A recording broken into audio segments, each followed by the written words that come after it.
Everyone, thanks for coming back. It's Amy. We're talking about needs and issues in this module, and a talk about needs would be totally incomplete without discussing Maslow's hierarchy of needs. You might have heard about this, but you might not know what it is or how it might relate to you. Now, Abraham Maslow was born in New York in 1908 to Russian Jewish immigrants. And as a child, he was actually once deemed as being mentally unstable by a psychologist, which nothing could be further from the truth. He endured a lot in his youth from anti-Semitic gangs in New York. But in the end, he became a psychologist himself and a professor at no less than at 5 universities. He viewed people as having enormous personal development. He believed that people did want to know more about themselves and strive to develop their capacities to their fullest. He believed that basic human nature was to be good. With this idea that there was a constant state of thriving to be their best, and because of that, he developed this hierarchy of needs that talks about what motivates human behavior. After people fill their most elemental needs, they strive to meet the needs on the next level and the next and so on until they reach the highest, which is self-actualization, which is only, by the way, reached by a very few people.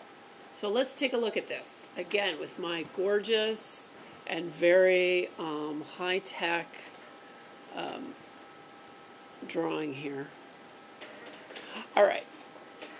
Let's take a look at this. On the bottom, you'll see physiological needs. Now, physiological needs, in spite of what you think you need in life, and it's very basic, the physiological needs are food, water, oxygen, rest, and shelter. Now, the next one up is safety needs.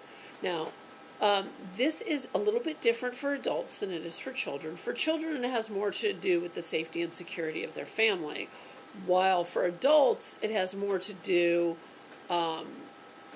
with financial security. But overall, it is about security, stability, and the freedom from fear and anxiety and threats and chaos. Okay? The next one, the need to belong and to feel loved.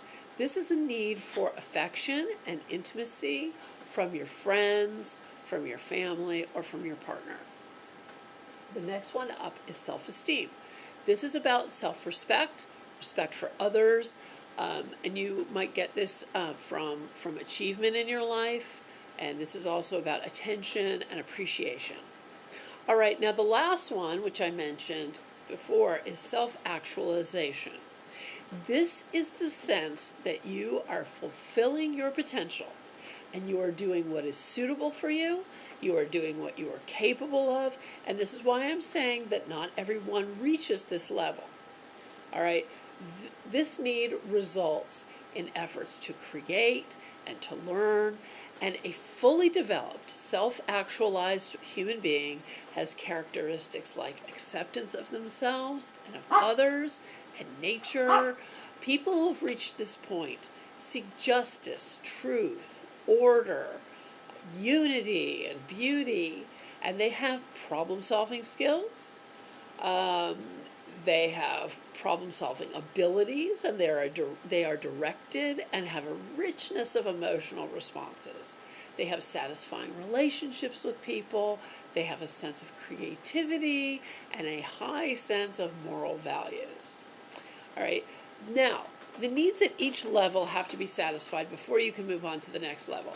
If your basic physiological needs are not being met, you're not going to be very concerned about being self-actualized. It just doesn't make any sense. If you've lost your job, for instance, you're not going to be worried about, your love life. Okay, so sometimes you've reached a certain level and you may regress because something happens in your life. And then you have to start back up. All right, but you cannot move forward or exist for that matter if your physiological needs are not being met. The objective is to meet these various stages in your life in an appropriate way. Now, the issues that you have in not reaching the next level are the result of perceived barriers that prevent those needs from being met appropriately or not at all. Now, these unresolved issues that you create, these barriers that you put up, there's a potential for irrational beliefs to form then at that point. Okay? And speaking of issues, that's what we're going to discuss next time.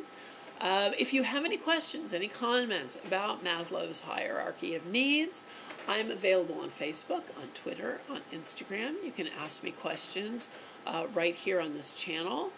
And I would ask you to please subscribe to this channel. And until I see you next time, please be well.